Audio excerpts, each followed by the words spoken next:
When you've built the most beautiful car ever made, what on earth do you do for an encore?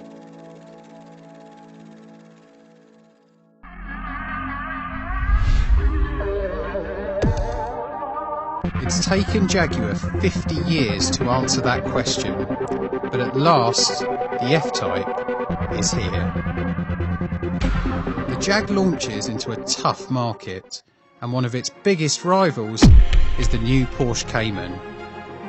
And it just happens to cost £20,000 less.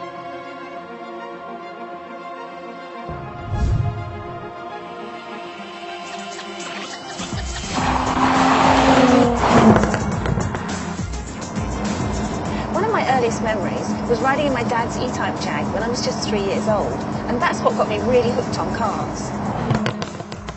This F-Type is the V6S.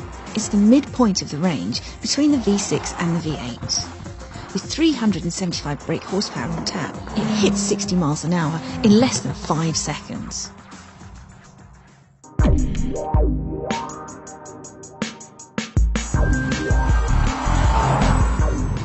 Well, my dad only had a Volvo Estate, but as a kid growing up in the 80s, it was Porsche that was the real embodiment of sports cars. To me, nobody does it better. Last year, Tim said the Porsche 911 was the best sports car in the world. I bet now he's saying that the Cayman is just as good to drive and it costs half the price. And this Cayman's just over half the price. It's also nearly £20,000 less than the cheapest F-Type. I bet, right about now, Tim's trying to tell you the Porsche is a really good family car. Well, I'd be more than happy to do the score run twice every morning in this. But just look at the F-Type. It looks like it's doing 100 miles an hour standing still. In comparison, both Porsches just look a bit dull. Okay, so this standard Cayman is about a second slower to 60 miles an hour than the F-Type. But forget about that. It's handling that matters most. Where the Jaguar's got its big, heavy engine out the front, in this car the engine's right behind me, bang in the middle, and that gives it near perfect weight distribution and great balance for cornering. But the F-Type is more like an old-fashioned muscle car, and I love it for that. The steering is really direct, and the back end is almost too willing to slide out. I wouldn't bank on the back tyres lasting very long. Old school or not, it's extremely fast. My dad's old E-Type wouldn't have come close. Back in the real world, the Cayman is more practical than you might think. There's room for luggage in the front and in the back, and the combined volume is more than a Ford Fiesta. Compare that to the shallow slot you get in the F-Type.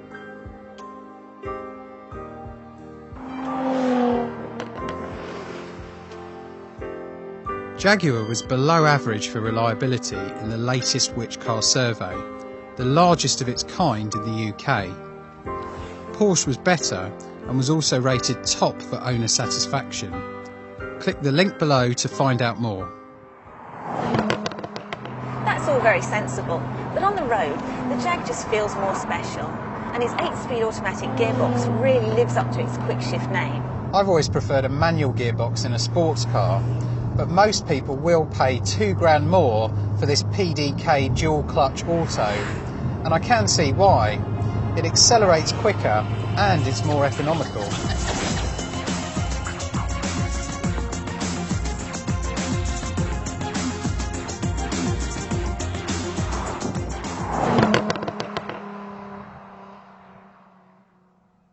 So what do you reckon then, Claire? You've waited 50 years for this car. Not quite 50 years. Okay, not quite 50 years, but a long time. Was it worth the wait? Definitely. It's the best thing to come out of Coventry since the E-Type, and I think it's the best car of the year. It is a fantastic car, I'll give you that. But you'd take the Cayman? You already know that. I think it's better to drive.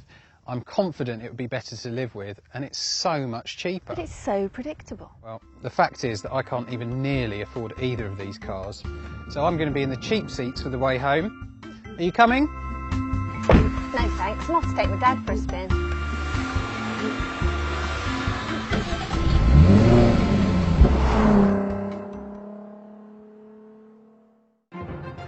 Click here to read our first drives of the Jaguar F-Type and Porsche Cayman, plus our top 10 sports car buying tips.